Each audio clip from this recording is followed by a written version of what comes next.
Max. Kurt. So you were, I first knew of you as a conservative, as a Republican. I think we met in a green room at MSNBC when you were the conservative that day.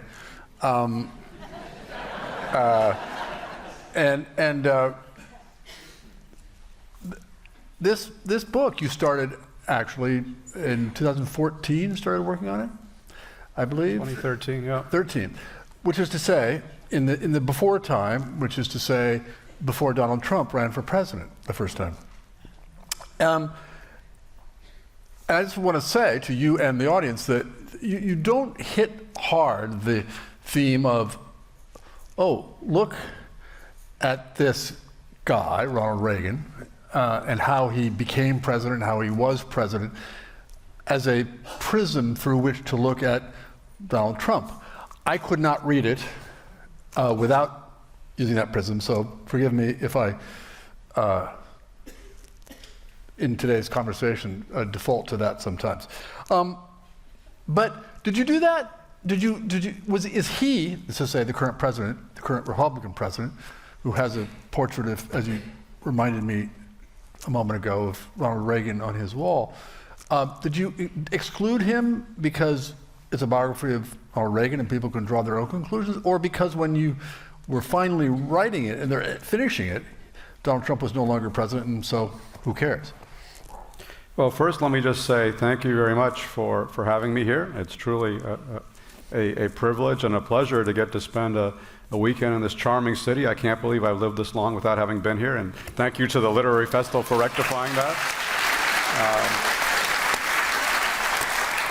And thanks to all of you for coming out here, because I think the culture of books and reading is just so incredibly important, and it's something that is endangered in the age of social media. So it's wonderful to see so many people who are dedicated to books and the printed word. I think that's incredibly important for our future.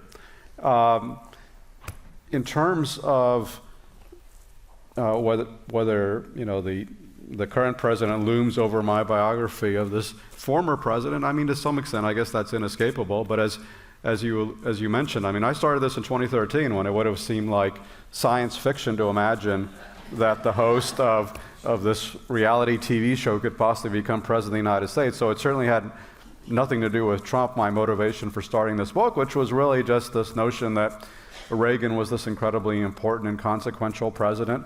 I grew up in the 1980s, so I had vivid memories of the impact that Reagan made, and it was just this, the impetus for the book was simply the observation that there was not, while there were many books about Reagan, there was not a great biography, there was not a definitive biography about Reagan, and so I set out to write that. Now, of course, as you mentioned, a few things happened in the meantime, including the election of Donald J. Trump as president of these United States in 2016, and which made me, after a lifetime as a Republican, re-register the next day after the election as an independent. And I think in many ways, the advent of Trump, while it has not been a very good thing for this country or for the world, was probably a good thing for me as a biographer and historian, because it pushed me out of the Republican Party, and I think it gave me some greater objectivity and distance in writing about this Republican icon than I would have had in prior days when I thought of myself as a conservative and a Republican and part of this movement. And so I think it was a very good thing for me, just from my perspective as a writer, to gain this greater objectivity about the person that I was writing about. And I couldn't escape Trump entirely, and I alluded to him briefly in the introduction and the conclusion, and of course many of the reviews, in fact most of the reviews, I think have heavily focused on the Reagan versus Trump angle. But I didn't really want to make this a book about current politics. I really wanted to keep very few mentions of Trump in there, because Trump was not an important player in Ronald Reagan's life, and so I really wanted to make it about Ronald Reagan, and you can view it through the lens of the current politics or what have you, and I'm sure many people will. Do you think, the book to me seems very down the middle, and for a person who until he was 40 something was a registered Republican and considered himself a conservative, takes a kind of liberal critique of certain aspects of Ronald Reagan, how he pandered to the George Wallace voters in the South and elsewhere in terms of racial bigotry, and other effectively liberal critiques of this conservative hero. Would you, if you, in the alternate history where you don't cease becoming a Republican in 2016, have written the same version of Reagan's life? Really hard to say. I mean, I didn't, because again, I wasn't trying to write a liberal or conservative account of Ronald Reagan's life. I was trying to write an accurate and objective account of Reagan's life, and that meant grappling with not only his successes, but also his failures, his strengths as well as his weaknesses. And I really, I tried to view his life from my perspective as a biographer and historian who was trying to be as objective as possible. And there were certainly things that Reagan did that I felt he could rightly be criticized for, at least from our current prism. And I, put those out there, but I also put some other things that he did that I thought were more admirable, and I, let readers, make of it what they will. I didn't know, one of the many things I didn't know about Ronald Reagan until I read your book, is the way in which the specifics in which he sometimes pandered to bigoted white voters. For instance, about the Voting Rights Act, a thing he said in 1980. I mean, that it struck me in retrospect that in 1980 that would have been a remarkable thing, if you can go tell that detail. Well, Reagan was a very complicated guy, and in many ways he was more liberal than the current Republican Party, especially when it came to immigration, because he was very much pro-immigration, and in fact signed a legislation that legalized millions of undocumented immigrants. But his record, so while he had a pretty positive record, I would say, on immigration, and would not refer to illegal aliens and use this other kind of terminology, which has become de rigueur for the Republican Party today. His record on civil rights was actually a lot worse than I realized when I went into this book, because I'm not sure that most people realize or realized until recently that he was opposed to the 1964 Civil Rights Act. He was opposed to the 1965 Voting Rights Act, and there was a lot made of his trip in 1980 after the Republican convention to the Neshoba County Fair in Mississippi, which was near the site where 3 civil rights workers had been slain by the Klan 15 years earlier. And Reagan gave this now notorious speech in which he endorsed the idea of states' rights, and many people have since excoriated him for this, although at the time it was actually surprisingly uncontroversial. And when Jimmy Carter tried to make an issue of it, there was a massive backlash from the press corps telling him that he was being mean. But what's striking to me is that, and I write about the Neshoba County Fair and I went into it pretty deeply, how that came about, and Trent Lott, for example, was a major mover in that, and so forth and so on. But what's striking to me is that this was not at all out of character, because people now treat it as if, wow, they're shocked that Ronald Reagan is endorsing states' rights in 1980. Well, actually, if you go back to the very beginning of his political career, his first run for governor of California in 1966, he was opposed to the Rumford Fair Housing Act, which was legislation in California to outlaw discrimination in the sale or rental of housing. And he made no bones about his opposition to civil rights legislation or the way that he exploited white fear after the Watts riot in 1965 to run on a law and order campaign. So this was a consistent theme throughout his political rise. And that's something, going back to your point about, is this the liberal critique of Ronald Reagan? I guess maybe it is, but this is just the reality of Ronald Reagan. This is what actually happened, and how significant you think or what you make of it is really up to you. Well, and to the is he a liberal or by today's standards, or what is he by today's standards? I didn't know how pro-choice he was as governor of California. You make an extraordinary statement about that.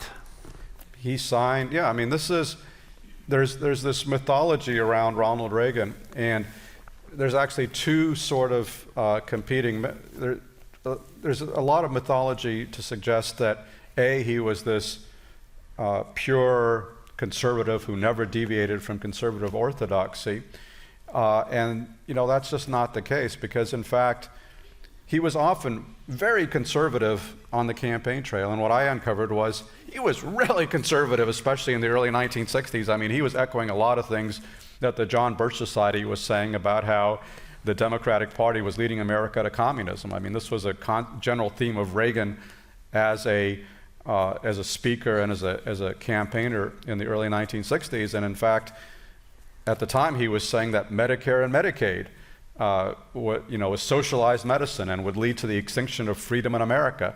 And by the way, when Jimmy Carter called him on it in a 1980 debate, he used that immortal line, "There you go again," to suggest that Carter was being mean and a bully. But Carter was right. This was actually Reagan's view at the time. But so it's interesting. What I found, which was very interesting, was in many ways, as a campaigner and as a speaker, he was even more extreme than people remember him today. But he was able to pivot as governor and as president, and he had this streak of pragmatism that enabled him to actually make compromises and to deal with Democrats, whether it was Jesse Unruh, the Speaker of the California Assembly, or Tip O'Neill, the Speaker of the U.S. House of Representatives. And his record was often very much at odds with this conservative caricature, and a conservative caricature that in many ways he played into as well. So for example, yes, he signed, as governor of California, he signed one of the most, maybe the most liberal abortion law in the country. He signed a very tough gun control bill.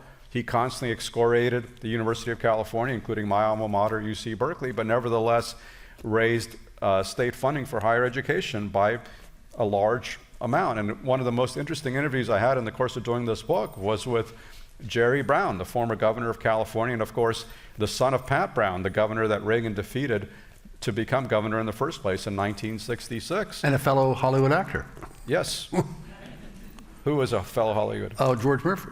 Oh yes, of course. Well, George Murphy was the Yes, senator. Right. Was the senator. No, Jerry Brown's father was not an Hollywood actor. So I asked Jerry Brown, what did you think of Ronald Reagan as governor? And his answer surprised me. He said, "I thought Reagan was a pretty good governor."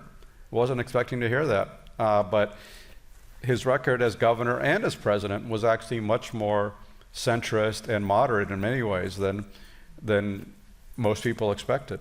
Well, which is, again, I was, a teenager when he first ran for president, and it seemed to the mainstream as though that's a joke, he'll never become president. Then I was working as my first journalism job really at Time Magazine when he became president, and very quickly that sense of moderation, partly as a function of who surrounded him, but as you depict in the book, his instincts to not go for the John Birch far-right Goldwater conservatives, but to expand his audience, to be the president of many, many people, which worked for him politically and otherwise. No, absolutely. I mean, he made common cause with the Christian right, with Jerry Falwell, the moral majority, all these groups to become president of the United States. But then he did very little to advance their agenda. He never went and spoke at the Right to Life rally.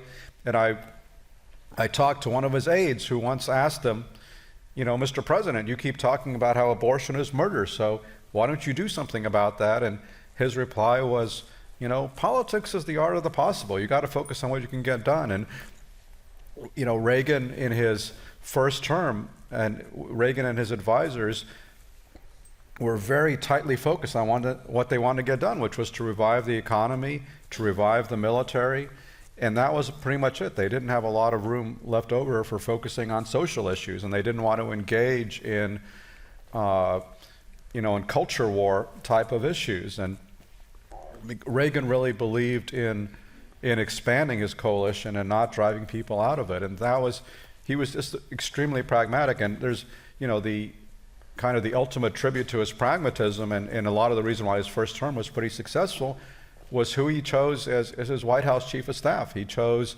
Jim Baker, which was in hindsight seems almost inevitable, but at the time was very unexpected because Jim Baker had worked against Reagan twice, once for Ford in '76 and then the second time for George H.W. Bush in 1980. They were hardly pals, they barely knew each other, and everybody expected that Ed Meese, who had been Reagan's chief of staff in Sacramento, would also become chief of staff in the White House.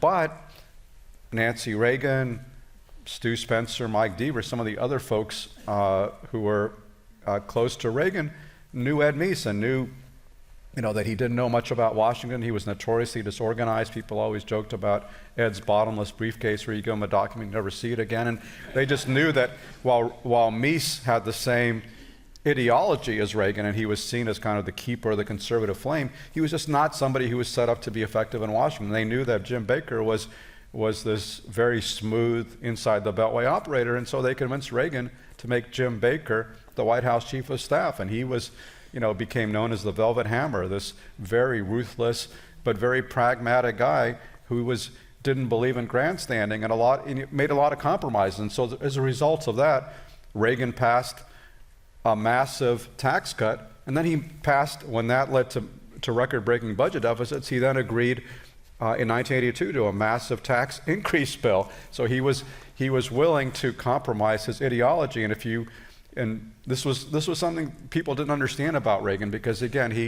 he projected this image as an ideologue, but in fact he had nothing but contempt for conservatives who go over the cliff with their flag flying, as he often said. He often said, I'd rather get 80% of what I want today and come back for more tomorrow than to hold out for everything and get nothing. So he had this very pragmatic approach to governance, which I argue was really the secret of his success. And I think a lot of folks on the right want to think that the secret of his success was his conservative ideology, and I argue no, it was actually his ability to put his ideology aside in the interests of governing. And why, when he was up for re-election in his second term, he won 59% of the popular vote in 49 states. Yes, no, it's a stunning achievement. Just think about how surreal it is to imagine anybody running for president of the United States winning 49 out of 50 states, and yet Reagan did, because again, he was, although he could be divisive on some issues, by and large, he was a uniter, and he sought to bridge differences with Democrats rather than attacking them.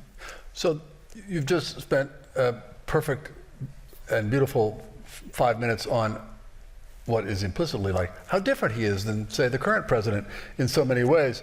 But then you say that his inattention to management and incessant hostility to government allowed chaos and corruption to run rampant. And he often behaved like a bystander in his own government. Talk about that and how familiar that sounds these days.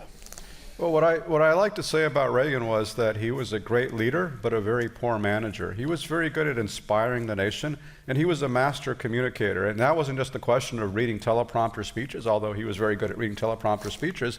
But one of the people that was closest to him and that I talked to the longest for my book was a fellow named Stu Spencer, who was his longtime political consultant dating back to California in 1966. And Stu was really the mastermind of every successful race that Reagan ran. By the way, the one time when Stu was working against Reagan, not for him, was when Stu was working for Gerald Ford in 1976 in the primaries. And guess who won that race?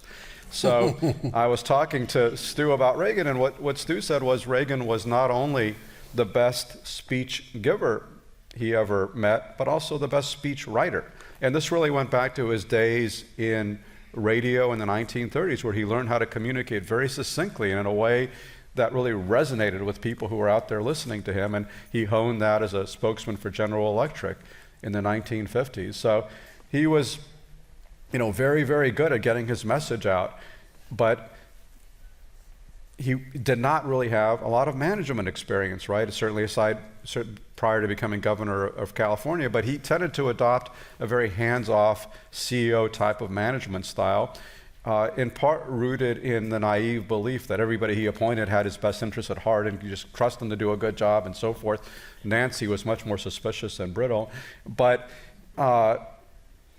Reagan tended to be extremely hands-off, did not get involved in the details of what was going on in his government or the details of legislation. So he really needed a very strong staff to make up for his deficiencies. And his first term, he had that, as I was discussing with Jim Baker, tremendously maybe the most effective White House chief of staff ever. In many ways, he was sort of like a prime minister. He was really the person who was running the government on a day-to-day basis.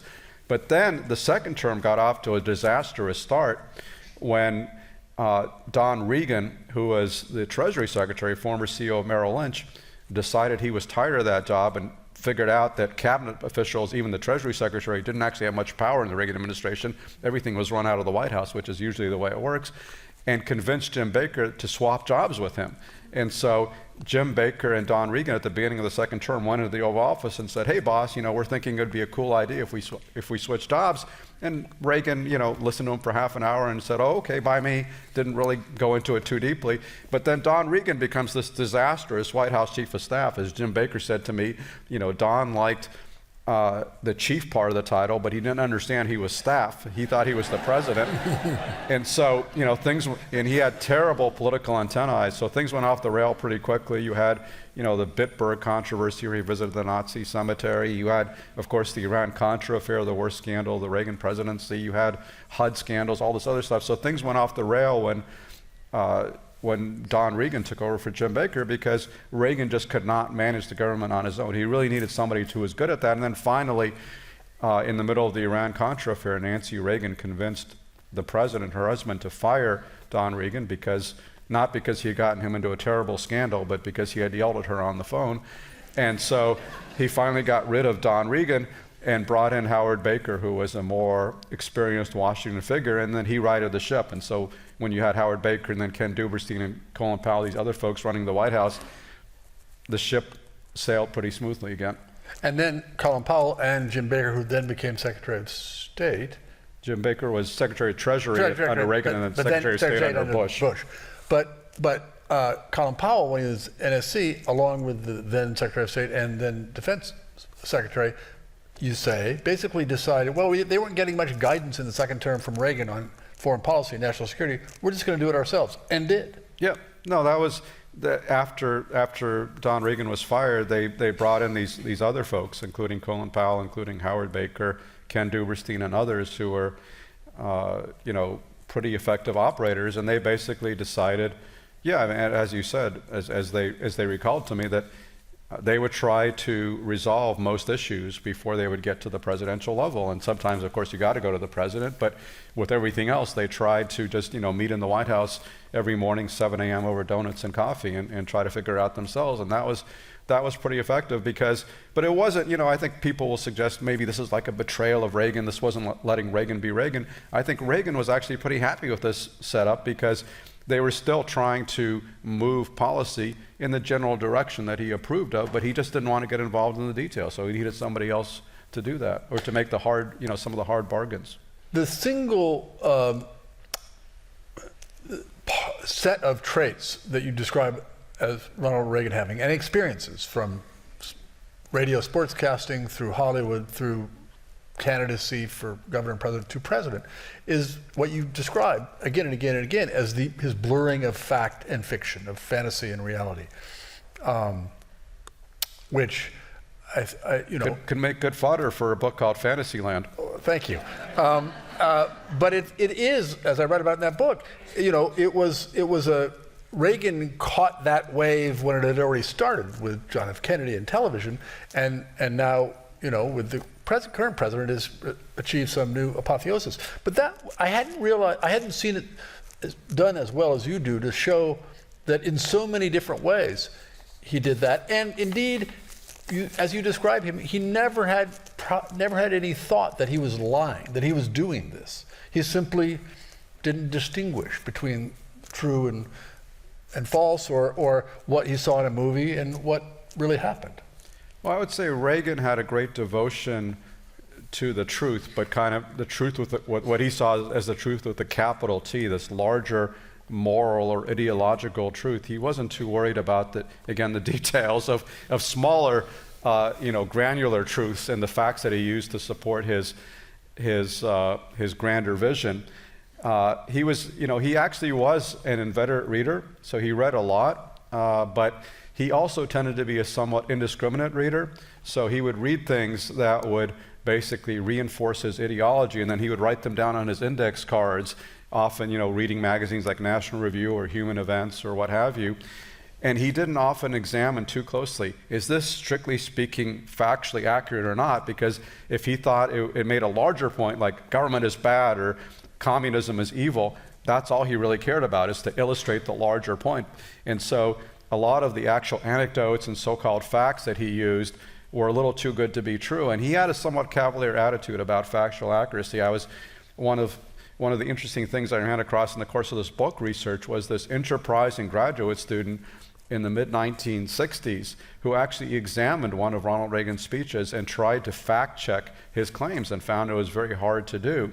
And so he actually wrote a letter to Ronald Reagan, and amazingly enough, Reagan didn't ignore it. He actually answered back. He wrote a letter back trying to explain to this young man the answers to his questions. And one of the things that Reagan often said at the time, this was a standard trope in his speeches, was to say that no country that has ever given 1/3 of its wealth to the government has ever remained free for long, which sounds on the surface plausible, except when you actually dig deeper and realize that even in the mid-1960s, a lot of European countries, the government was already taxing more than 1/3 of GDP. And of course, today that's true in the US and pretty much every other advanced industrialized democracy, without any of them becoming necessarily dictatorships as a result. So, but anyway, this student asked Ronald Reagan, as Governor Reagan, where did you get this assertion about that you can't remain a free country if the government taxes 1/3 of your GDP? And Reagan's reply was, well, I read that somewhere, but I don't have the original source anymore. So he just read it somewhere, maybe in National Review, Human Events or something, and it just lodged in his mind. And he actually had a steel trap memory at that time, so he remembered a lot of things, but they were not strictly speaking true, and he didn't care about probing whether they were true or not. And so there were like nuggets that there were these apocryphal quotes and statistics. He would repeat them for decades, and they would sometimes drive his White House speechwriters and aides to distraction, because they would they would take them out of his speeches, but then he would say them spontaneously because he had been saying it for decades.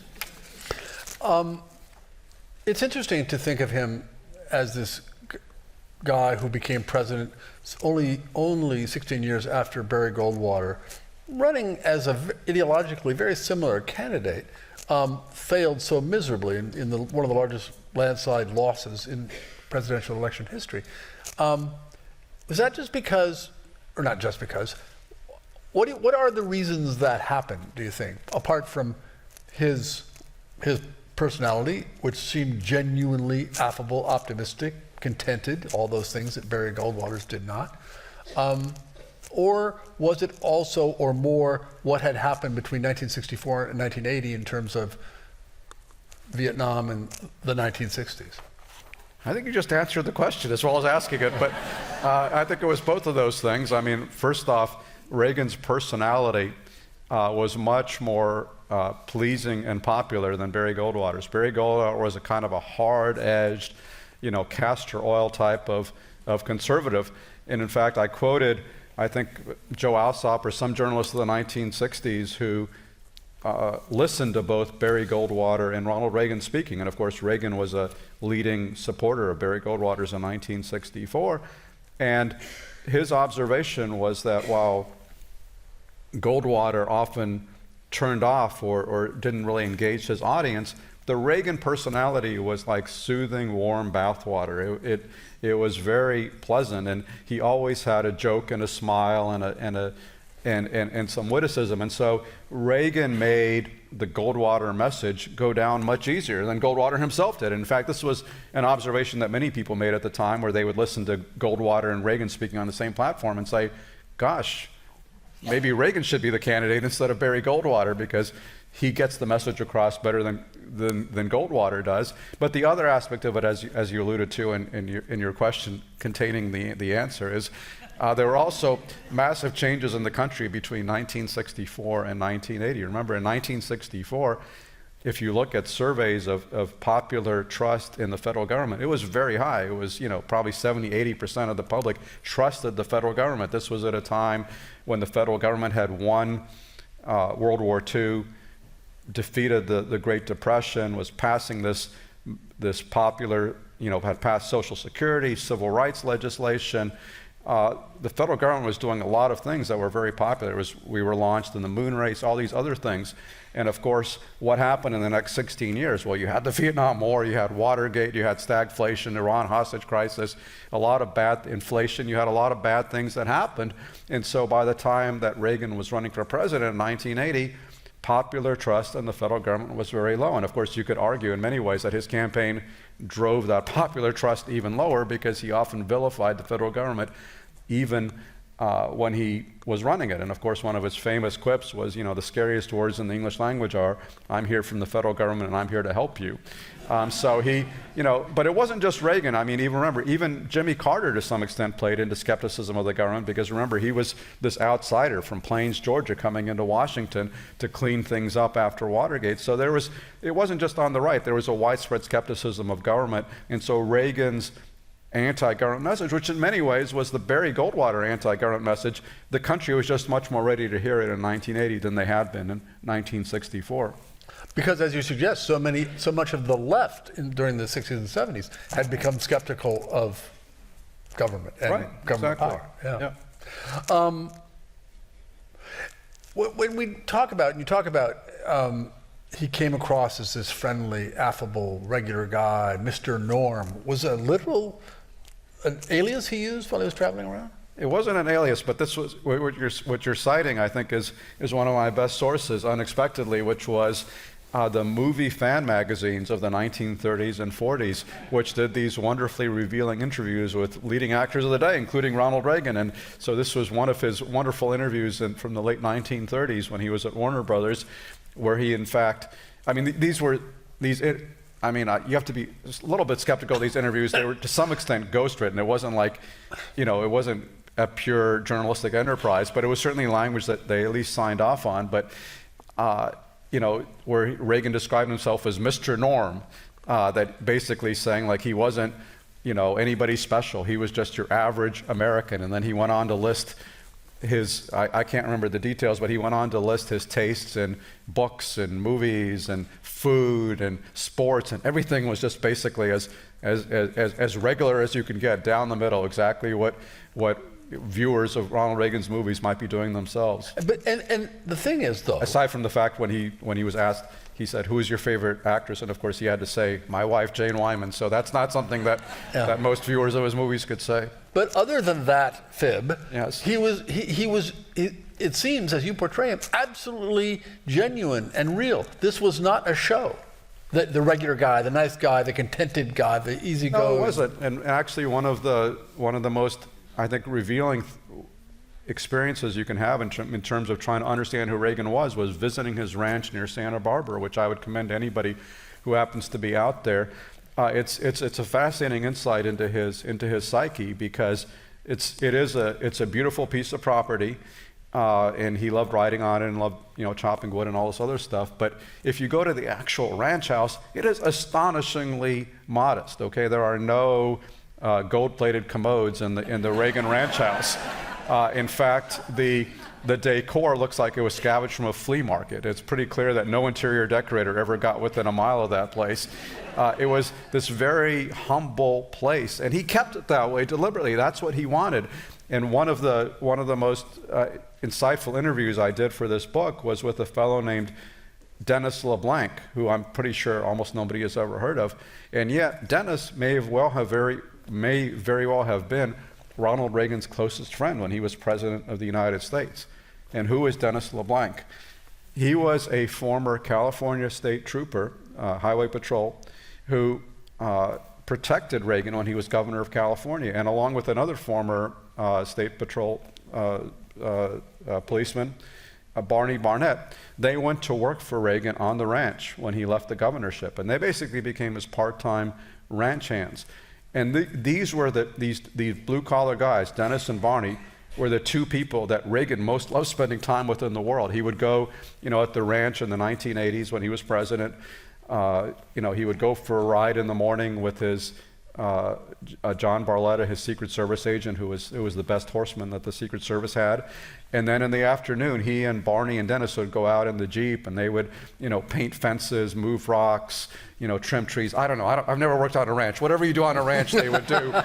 And by the end of the day, they would get very, very tired, obviously, after doing all this ranch work. And so then they would come back to this very modest ranch house, and Nancy Reagan's housekeeper would prepare a very stingy meal for them because she was always watching her weight. She was a size 2 and wanted to stay that way, and didn't want Ronnie to eat too much either. And so by the end of the meal, the guys would get up almost as hungry as when they sat down, and then they would go into this very modest living room and turn on their TV set and watch Murder, She Wrote or some other show that was popular at the time. And then they would, like a lot of other Americans, they would fall asleep in front of the TV, and then at some point the First Lady would kind of tap Barney or Dennis on the foot and say, time to go to bed, fellas. And so then they would shuffle out the door, and if the housekeeper might feel sorry for them and slip them a couple of extra cookies on the way out, and they would go off to their trailer to sleep, and the President, the First Lady, would go off to their extremely modest bedroom. And this was the place that he considered to be Valhalla on earth. He didn't want to see anybody else there. He just wanted to spend time with Dennis and Barney. And that's while he was President of the United States, most powerful man in the world, somebody who had been a star of stage and screen, but this was his preferred mode of living. So a truly, truly humble person. So his accomplishments. If you had to say, let's say, 2 biggest accomplishments, as president, what were they? I think he had one massive accomplishment in each of his 2 terms in office. His big accomplishment in his first term, I would argue, was giving America its mojo back, because we were talking about, the terrible time of the late 60s and the 70s with Watergate, Vietnam, stagflation, Iran hostage crisis. The nation kind of seemed ungovernable by the time he was elected in 1980. And a lot of people thought that our best days were behind us. But he had this kind of indomitable optimism about America, which was very similar to his boyhood hero, Franklin Delano Roosevelt. He in many ways copied his presidential style from Roosevelt. And he had somebody who had voted for Roosevelt 4 times, worshipped FDR, listened to all the fireside chats, and really imbibed a lot of that optimism and that unwavering faith in America, which Roosevelt and then Reagan communicated to the rest of the country. And so, it wasn't really the Reagan economic program, I would say, that revived the economy. I think Paul Volcker, with his very high interest rates, which took the inflation out of the economy, I think that was primarily responsible. But it was really Reagan who kind of restored America's faith in itself, restored the armed forces' belief in themselves, and that's what made possible his 1984 campaign, in which he said it was morning again in America, and people believed it, and 49 out of 50 states voted for him. And then that set him up for his great achievement in his second term, which was making peace with Mikhail Gorbachev, which on its face seems highly implausible, because of course Reagan, his entire political career was defined as being this anti-communist hardliner. A lot of people thought he was a warmonger.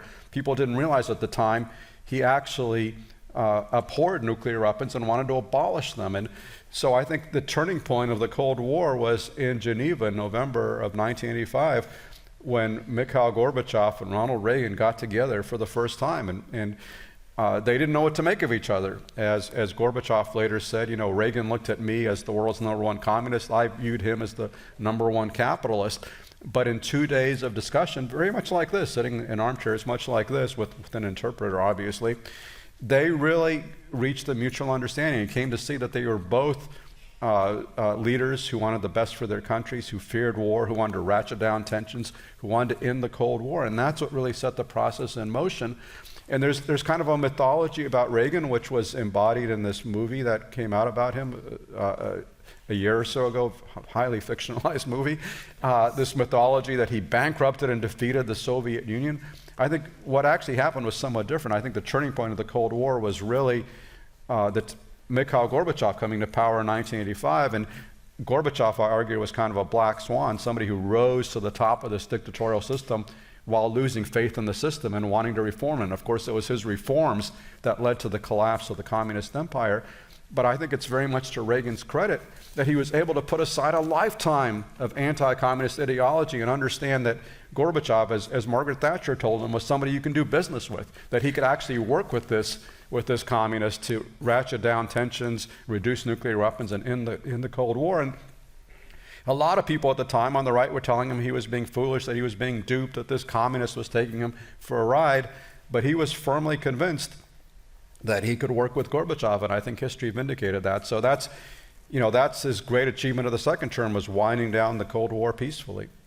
As a 7-year-old emigre to the United States from the Soviet Union, which people may not know about you, and then growing up in the United States from 7 to whenever one is an adult, was really the years of Ronald Reagan. How much did that form your the conservatism of the first 40 years of your life? Oh, no question. I was a fan of Ronald Reagan growing up, as I think a lot of young people were at the time. He kind of made conservatism cool in the 1980s. And again, coming from this Soviet emigre background, like emigres from any other communist country, think of Cubans, for example, socialist country, Venezuelans, for example, they tend to be pretty much on the right side of the American political spectrum, and it's certainly not. That is the way I grew up, and I thrilled, when Reagan called out the evil empire and said, "Mr. Gorbachev, tear down this wall." So that was no question. Reagan was a very meaningful president for me, and part of the reason why I wanted to write this book. But again, to bring it back around to where we started, I'm not the kid anymore who attended the Reagan campaign rally in Canoga Park, California in 1984. And I think the ideological journey that I've taken to a position of being a political independent, I think has given me a much more objective vantage point to look at Ronald Reagan than I would have had if I still had my kind of boyhood fanboy perspective on the president. I have one question before we go to the audience's questions. You say, and this really struck me, that the two, FDR, what he did is something that Ronald Reagan did, which is to make Americans feel better about their country and themselves in these profound ways. And of course, Barack Obama, when he was running for president, said, and got into trouble for saying, Ronald Reagan changed the trajectory of America in this fundamental way. So if those are the two people of the last 100 years who have done that, the two presidents, I would argue, I don't know if you agree, that Donald Trump is the third one who has changed the trajectory of American politics. But he has certainly not done it by making everyone feel better about the United States. How is which seems so bizarre to me in terms of one always thought that was part of what a successful president had to do. It's bizarre to me too. What can I tell you? I mean, it's striking to me. I think this is accurate. I don't think Donald Trump has ever been over 50% approval, maybe for like 30 seconds or something, but almost never. Whereas Ronald Reagan was almost never under 50% approval, and it was considered normal in olden days for presidents to have more than 50% approval. That was just the norm, unless there was some major scandal going on. But we've just become a much more partisan and polarized country, and I think Donald Trump basically exacerbates that division for political advantage, which is a very different strategy from what previous successful presidents have done. I mean, again, whether it's Obama or Clinton or Reagan or going all the way back to FDR, or pick an example, presidents have tended to unite because obviously they think it's their job to lead the entire nation, and just from a purely practical self-interest perspective, they want to get as many votes, as much support as possible. They don't want to drive people away. So, it would never occur to Ronald Reagan to refer to Democrats as evil or, as all the other pejorative words that the current president uses. Reagan referred to Democrats as my friends, and he always took the view that he might disagree with Tip O'Neill or others on issues of policy, but that they both wanted the best for the country, and they just disagreed about some of the policies that would achieve the best for the country. And I think that was not only a noble outlook, but also a very practical one. Again, that's why he won 49 out of 50 states, which Donald Trump has certainly never come close to doing. But Trump in many ways has proven smarter than a lot of naysaying pundits, myself included, because I never thought he could be successful with this very negative, very divisive approach. But he's shown how to make it work, and I think part of it is kind of differences of communication. I think his approach works in a social media age where everybody has their own version of reality. Whereas Ronald Reagan was still president in the mass media age. He had to communicate through the three big television networks, through the major newspapers and magazines, and so there was kind of more, one of Pat Moynihan's famous lines is, everybody's entitled to their own opinion, but not everybody's entitled to their own facts. Well, that was true in Ronald Reagan's day. It's no longer true. Now everybody has their own facts as well as their own opinions, and I think Donald Trump has been a very successful president in catering to that, to the alternative reality crowd. And winning by 1.5% is still winning in a binary election. So anybody who has questions, and I emphasize questions that end in a question mark, somebody will bring you a microphone. Sir? Yeah, a question. Reagan was a devout follower of Franklin Roosevelt and the New Deal, and as recently as 1948 campaigned for Truman. Okay, and then in his early middle ages, I think he was in his early 40s, he does a 180. He doesn't just leave the Democratic Party or say it's gotten too liberal. He goes right to the right of the Republican Party at that point. I mean, he's to the right of Eisenhower or what have you. How do you explain, except in the story he worked at General, GE, and that because he worked for GE, that made it happen. I don't know. I'm sort of confused how he does a 180 at that point in his life. Well, that's kind of the central question about Ronald Reagan's life, and the explanation he always gave was completely unhelpful, because he often said, I didn't leave my party left me, to imply that the Democrats had gone far off to the left, which simply was not true in the 1950s. The Democratic Party was very centrist. I mean, remember, in 1960, Jack Kennedy ran to Dick Nixon's right on defense policy. So the Democrats were still very much mainstream in the 50s. It was very centrist, whereas Reagan was the one who really shifted. And you're absolutely right. There's a mystery about that, and that's something that I tried to unravel in this book. I traced the beginning of his political odyssey back to World War II, where as a very highly paid movie star, he was very unhappy to be paying wartime rates of taxation of 90% or more. Then after the war, his movie career was on the wane, and he became more actively involved in union politics, became president of the Screen Actors Guild, and then he literally had a front row seat to the war, to the McCarthyite period in the wars over communism in Hollywood.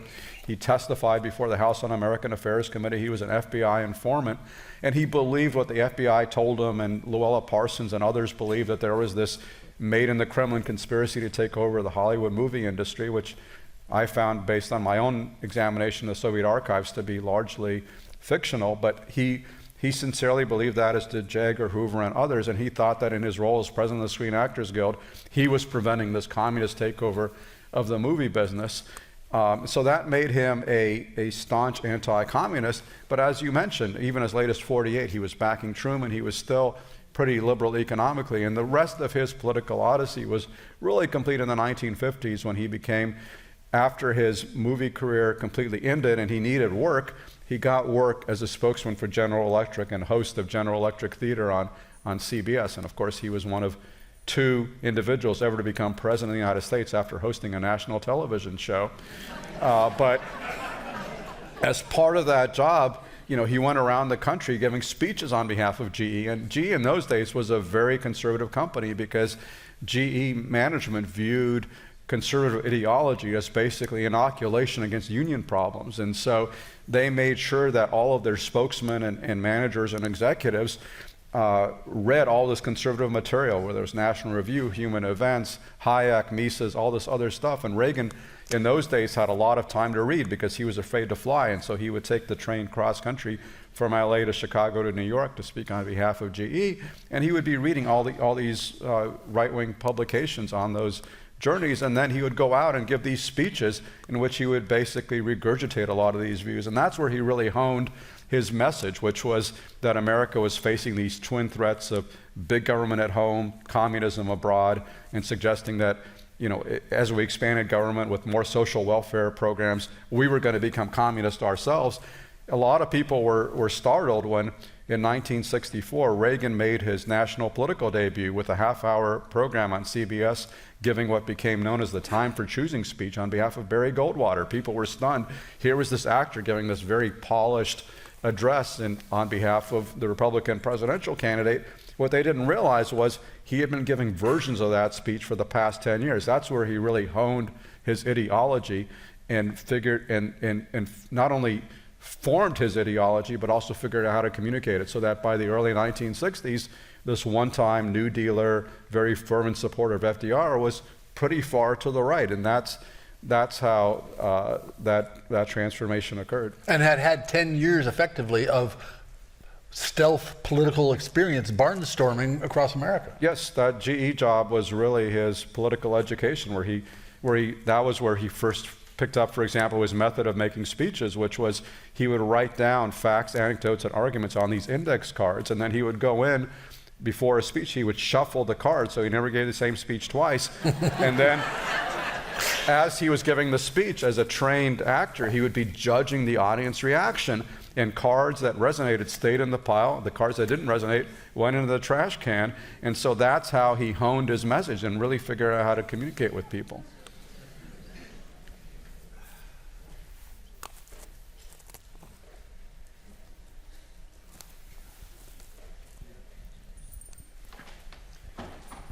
Could you give us a little color on Iran-Contra and how it came about? It seemed like Reagan didn't have a lot to do with the development of that. And was it appropriate for him to avoid responsibility as much as he did?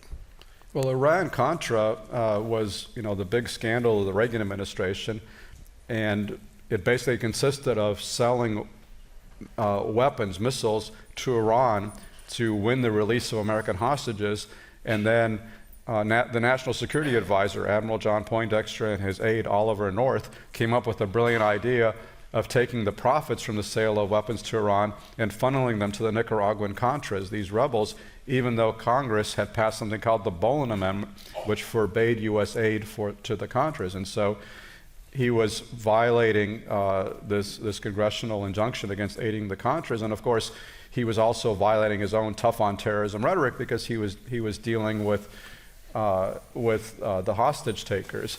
I mean, the genesis of the whole thing was really that Reagan was a soft touch, and he was very worried about the fate of the American hostages, and he talked to their families and wanted to do something to get them out, and then he was manipulated by his aides, Bud McFarlane, John Poindexter, Ollie North, and others, into doing this deal. Now, but while the dealings with Iran were disreputable, they were not illegal. That was not an impeachable offense. Now, providing money to the Contras, that was potentially an impeachable offense. But what really saved, what kind of got Reagan into the Iran-Contra affair and got him out of it was the same thing, which was his completely hands-off, disengaged management style. Because once the Iran-Contra affair blew up in the fall of 1986, people wanted to know, did Reagan know about the diversion of money to the Contras? And of course, he said he didn't know. Well, if Richard Nixon had said he didn't know something that his aides were doing, nobody would believe it because they knew that Nixon was on top of every little thing that was going on in the White House. But when Reagan said he had no idea what his aides had done, that was actually a pretty plausible alibi. And there's never, I've never seen any proof to the contrary that he actually did know about the diversion of funds. So it was kind of a disaster, but in some ways his very cluelessness about what was going on turned out to be his salvation.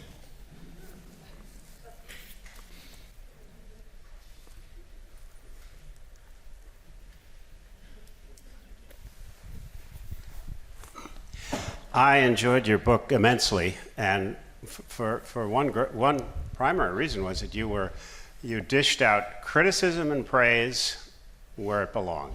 There was no agenda behind it. Now, thank you very much. I did not pay this gentleman to say this, but I appreciate it. However, I read a book on Reagan quite a few years ago, Tip and the Gipper, And not knowing as much as I know about Reagan, having read your book, I had the impression that this relationship between Tip O'Neill and Ronald Reagan was some sort of gauzy, bipartisan relationship. I got the impression from reading your book that they really didn't get along as well as they seemed, the Tip and the Gipper seemed to imply. Yeah, I think there's some people who romanticize the relationship between Tip O'Neill and Ronald Reagan, and they were, first and foremost, they were political adversaries, and they did not necessarily love each other. I mean, Tip O'Neill referred to Reagan as the worst president of his lifetime, so he was not a huge fan. But I think what Chris Matthews was talking about in that book about Tip and the Gipper was that they didn't necessarily have to have a love-in in order to be effective in working together across partisan lines, and they certainly did that. And I mean, the Reagan White House certainly went out of their way to cater to Tip O'Neill to make him feel good, giving him tickets to the Kennedy Center and all these other kinds of things. Tip and Reagan could certainly swap some Irish jokes and stories when they got together. But at the same time, they were also political adversaries. But I think what made their relationship possible was not that they were bosom buddies. In fact, as I show in the book, Ronald Reagan had almost no real friends, and Tip O'Neill was certainly not his real friend. But they were both pragmatic, practical politicians who thought that they were in Washington to get things done, not just to make grand, futile gestures. And so they were able to reach across partisan lines and reach agreement on a whole bunch of legislation. And that was really what made that relationship possible. I'm going to declare, first of all, thank you all for coming, but I want to declare the interlocutor's privilege to give you a minute to tell the audience about the book you're working on right now. Who are you writing a book about now, Max? Well, Kurt, as it happens, I'm actually writing a biography of John McCain, so that's what I've been engaged in since this book ended. And he seems like not only, I don't know that there's been a great biography of him, so there's that, but an heir to Ronald Reagan in a if there's a lineage of what we used to think of as conservatism and true conservatism, he was a descendant, no? Yeah, in some ways. I mean, he was certainly a fan and supporter of Ronald Reagan in the 1980s, although he actually, at that point, he had a somewhat difficult relationship with the president because Nancy Reagan really did not appreciate that John McCain had divorced his first wife, who subsequently went on to work for Nancy Reagan. So that made the relationship a little bit tricky in the 1980s. But McCain certainly thought of himself as a Reagan Republican, and I think was in many ways. So yeah, I mean, in some ways, I mean, this wasn't necessarily intended, but if you kind of put these books together, it kind of will tell the trajectory of American politics from, let's say, I mean, pick almost any point you want, certainly from the 1940s on to the present day, because of course Reagan left the political stage in 1989, and John McCain was elected to the Senate in 1988, and so he was, he becomes a central figure in American politics, just as Ronald Reagan is leaving the stage, and then he has various fights and causes that he champions, but I think there's kind of a recognizable strain of the Republican Party, which was embodied by Ronald Reagan and then by folks like John McCain, Mitt Romney, and others. And now I think getting back to the point you were making about what a transformational figure Donald Trump is, that it's really hard to recognize that Reagan, McCain, Romney, Republican Party in terms of what the party has become under Donald Trump. So that's kind of the meta story of the last, I don't know what, 40, 50 years of American politics. Well, as a writer, I will not say, well, when are we going to see it? But I can't wait. So, Max Booth, thank you very much. Really appreciate it. Thank you.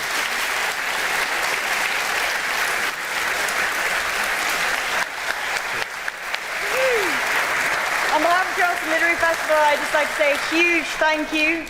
I'd just like to say a huge thank you to you both for that fabulous conversation. Thank you, Kurt Andersen, for your warm, witty, engaged, erudite facilitation. And huge thanks to Max Boot for bringing your depth of research and knowledge to us here this evening. The door is open for that John McCain biography, so we can't wait to welcome you back. Two short notices from me. One, I'd like to once again thank the sponsors of this session, the McCausland Foundation, Bonnie and Peter McCausland, Martha and Orton Jackson, and Huntington Bank.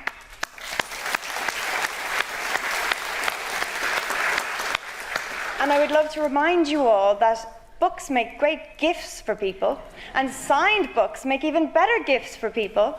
And Max Boot will be doing us the honor of signing in the signing lounge. So if you exit out the back of the theater, you can buy books and have them signed right out there. So thank you so much for joining us this evening. One more time, Kurt Andersen and Max Boot.